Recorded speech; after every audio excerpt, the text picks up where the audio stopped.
ममता को सब बहुत पसंद करते थे। वे जितनी अच्छी गृहिणी, पत्नी, माँ थी, उतनी ही अच्छी दोस्त और पड़ोसी। बहुत ही कायदे और समझदारी से उन्होंने अपने बच्चों को पढ़ाया, लिखाया और बड़ा किया था।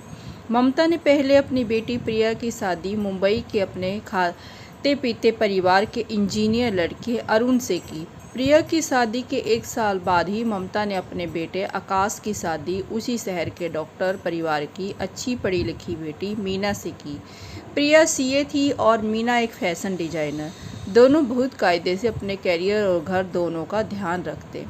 अपने काम के सिलसिले में अरुण पुणे में रहता था और आकाश भी अपने काम के चलते चलते दूसरे शहर में रहता था। ममता जब दोनों बच्चों के घर रहने जाती थी, प्रिया के जब बेटा हुआ तब ममता ने उसका पूरा ध्यान रखा और अरुण ने भी अपना काम घर से करना शुरू कर दिया था। वह हर तरह से प्रिया का साथ देता और उसका ध्यान रखता था। ममता ये देखकर बहुत खुश हुई कि उनका दामाद उनकी बेटी का कितना ध्यान रखता है। कुछ महीनों बाद मीना ने भी एक बेटी को जन्म दिया। ममता ने जिस तरीके से प्रिया का ध्यान किया था, वैसे ही मीना का भी पूरा ध्यान करती थी। लेकिन बेटे के घर बेटी के घर के मुकाबले एक बहुत बड़ा फ़र्क करती थी। आकाश जब किसी तरह अपनी पत्नी का ध्यान करता था या उसके लिए कुछ बनाने की और करने की कोशिश करता, तो ममता उसी वक्त टोक देती, अरे तू रसोई में क्या कर रहा है, बच्चे के कपड़े क्यों बदल रहा है। या फिर बेचारा आकाश, मेरा बेटा रात को सो भी नहीं पाता बच्चे के रोने की वजह से। यहाँ तक कि 2 दिन की छुट्टी के बाद आकाश के पीछे पड़ गई थी, तेरा घर में क्या काम, मैं संभाल लेती हूँ ना, काम वाली भी है मदद के लिए। प्रिया के घर में जबकि अपने भाई से ज़्यादा पैसा और नौकर चाकर थे।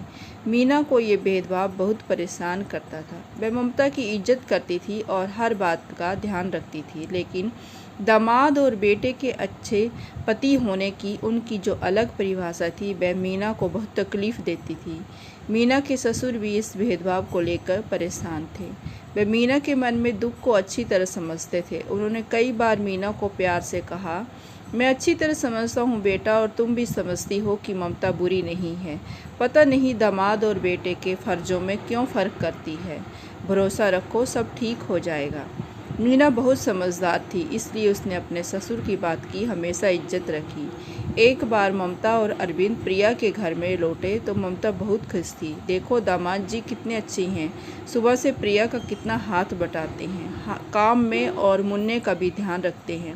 हमारी प्रिया आराम से अपना काम कर पाती है, पूरे दिन की काम वाली भी लगा रखी है, और जब खुद घर में होते हैं तो प्रिया को कोई परेशानी ना हो उसका पूरा ध्यान भी रखते हैं। हमारी तो इतनी इज्जत करते हैं कि बस मन भरपूर खुश होता है उन दोनों को देखकर। अरविंद जवाब देते हैं, ये खुशी तुम्हें आकाश और मीना के लिए क्यों नहीं होती? उल्टा तुम आकाश को टोकती रहती हो कि वह घर के काम में क्यों मदद करता है। पति पत्नी एक दूसरे का साथ दें, ये बात होनी चाहिए। या फिर दामाद बेटी का साथ दे लेकिन बेटा बहू का साथ ना दे। आकाश ने तो शायद ही कभी हमारी जानकारी में अपने सास ससुर को चाय तो क्या पानी भी दिया, लेकिन जब दामाद जी हमारे लिए खाना तक बनाते हैं तो तुम्हें बड़ी खुशी होती है। ये फ़र्क क्यों? ममता कुछ बोली नहीं। एक दिन आकाश के घर में काम करते करते ममता को तेज चक्कर आया और वह गिर गई। मीना और आकाश उसी वक्त उनको डॉक्टर के यहाँ ले गए। उनका बीपी बहुत कम था और पैर की हड्डी भी टूट गई थी। डॉक्टर ने उनको पूना में एक अच्छे डॉक्टर का नाम बताया।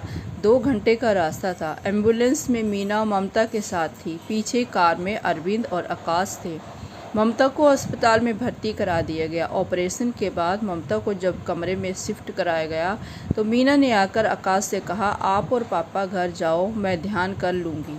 उसने प्रिया के घर बेटी को छोड़ा, कंप्यूटर पर अपना काम करते सास का भी ध्यान रखती। उस दिन 10 दिन के टाइम के में अरुण एक बार भी नहीं आ पाए, जबकि वे उसी शहर में थे। प्रिया भी कम आ पाती थी। अस्पताल से छुट्टी मिलने पर जब ममता को प्रिया के यहाँ कुछ दिन रहने की बात आई तो अरुण टालने में लगे।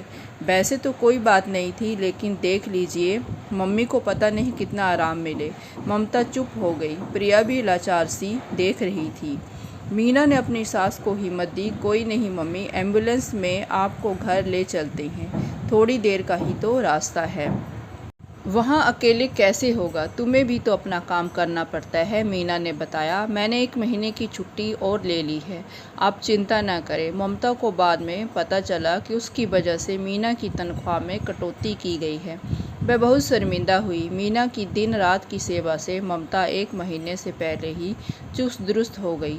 उन्होंने एक दिन मीना, आकाश और अरविंद को हाल में बुलाया। आप सब ने मेरा बहुत ध्यान रखा, लेकिन सबसे ज़्यादा मीना ने कोई कसर नहीं छोड़ी। मैं माफ़ी चाहती हूँ मीना।